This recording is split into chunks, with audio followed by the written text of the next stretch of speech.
I made Spider-Man in just 1 hour inside Unreal Engine 5. All it took was 2 assets, Epic City Sample and Lewis Fiford's Spider-Man project. Put them together and suddenly, bam, I had my own Spider-Man game running.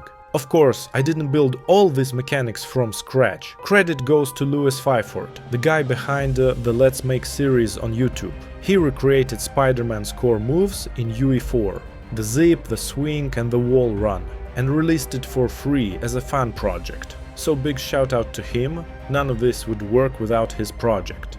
Let's start with the web zip.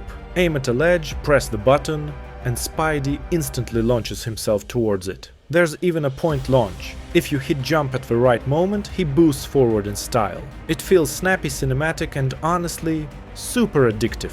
Next, the classic web swing. It's all driven by pendulum physics, but with just enough control to feel smooth and cinematic. The trick is, you can only swing when there's something above you. No more webs into the clouds. And with the camera steering your arc, every swing feels like you're in a movie. And finally, wall running. Sprint at a building, and Spidey just sticks to it, running along almost any surface. Curved walls, angled geometry. The system adapts on the fly.